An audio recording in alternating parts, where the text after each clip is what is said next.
안녕하세요, 여러분. 오늘부터 마태복음 묵상의 여정을 함께 시작해 보려고 하는데요. 그 첫걸음으로 1장 1절부터 17절에 나오는 그 유명한 족보 있잖아요. 그 속으로 한번 들어가 보죠. 네, 안녕하세요. 보내주신 예수님의 족보 발췌문을 보면서 이 이름들이 쭉 나열된 게 단순한 기록 이상이라는 거, 어떤 깊은 의미가 있는지 함께 파헤쳐 보겠습니다. 네, 좋습니다. 이게 그냥 이름만 쭉 있는 것 같아도 사실 굉장히 중요한 메시지를 담고 있거든요. 그렇죠. 자, 한번 시작해 볼까요? 자료를 보다 보니까 흥미로운 점이 딱 보이더라고요. 아브라함부터 쭉 이름이 나오다가 다윗을 언급할 때요.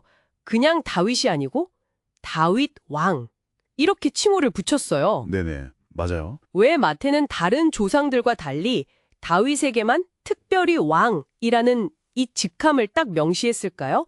이게 좀 궁금하네요. 네. 그게 정말 핵심적인 부분 중 하나입니다. 바로 그 왕이라는 칭호요. 네. 마태는 이걸 통해서 예수님이야말로 다윗의 왕위를 정통으로 이어받은 분이다. 이걸 첫 장부터 아주 강력하게 선언하고 싶었던 거죠. 아하, 처음부터요? 네, 유대인들은 메시아를 다윗의 후손, 그러니까 당연히 왕으로 기다려왔잖아요. 근데 이제 아시다시피 바벨론 포로기를 거치면서 외형적으로는 왕조가 끝난 것처럼 보였단 말이죠. 네, 그렇죠. 나라가 망했으니까요. 그럼에도 불구하고 마태는 이 족보를 통해 아니다, 로마의 지배 아래 있지만 하나님께서 약속하실 다윗의 왕위는 예수님을 통해 신실하게 이어지고 있다. 이걸 보여주는 겁니다. 어떻게 보면 이게 예수님의 정체성을 이해하는 첫 번째 열쇠라고 할 수 있어요. 와, 그렇군요. 시작부터 예수님이 바로 그 약속된 왕이시다. 이걸 아주 분명히 하려는 의도였군요. 정말 흥미로운데요. 네, 그렇죠. 그런데 이 족보에는 또 다른 파격적인 요소가 있다고 들었어요. 그게 바로 여성들의 이름이 등장한다는 점이라면서요. 맞습니다. 당시 문화에서는 족보에 여자 이름을 넣는 게 거의 없었던 걸로 아는데 특별히 4명이나 언급된 이유가 있을까요? 네, 맞아요. 고대 족보, 특히 유대인들 족보에서는 여성을 기록하는 게 정말 드문 일이었어요. 근데 더 놀라운 건 뭐냐면요.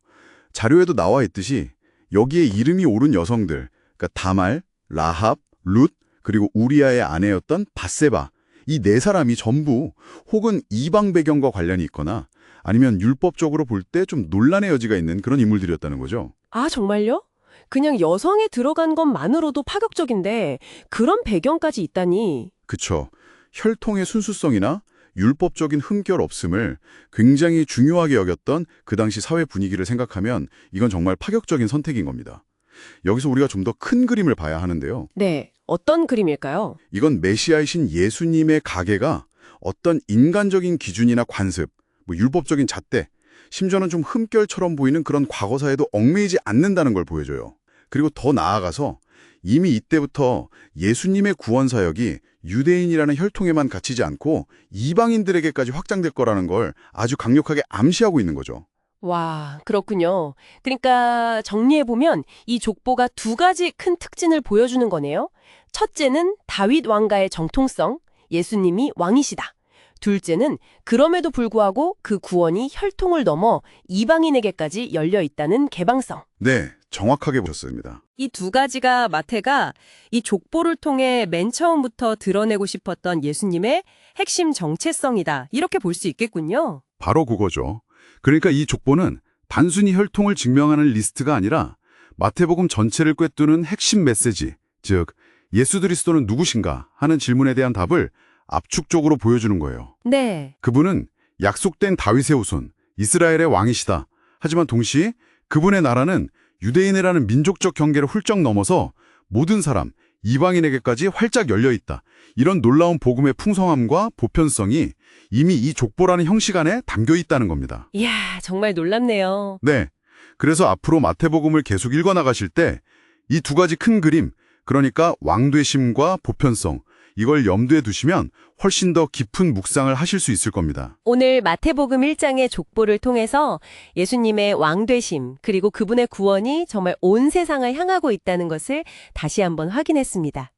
아브라함과 다윗의 자손으로 오셨지만 그 은혜는 정말 경계 없이 모든 이에게 열려 있다는 이 시작점 자체가 참 감동적이네요. 네, 그렇죠. 이 내용이 앞으로 마태복음을 묵상하시는 여러분의 여정에 큰 힘과 또 풍성함을 더해주기를 바랍니다. 여기서 마지막으로 한 가지만 더 던져보고 싶은 질문이 있는데요. 아, 네. 어떤 걸까요?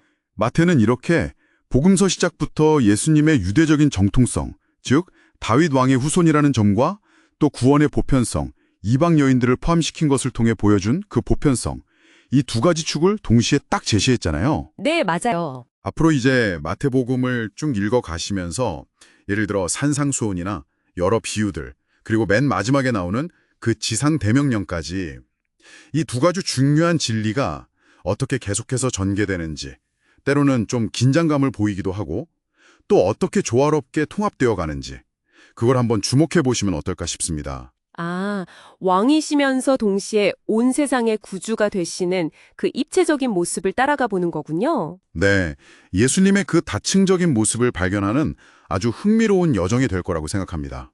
네, 정말 좋은 질문인 것 같습니다. 오늘 귀한 통찰 나눠주셔서 정말 감사합니다. 아닙니다. 저도 즐거웠습니다. 다음 시간에 저희는 또 다른 흥미로운 이야기로 찾아뵙겠습니다. 여러분 감사합니다.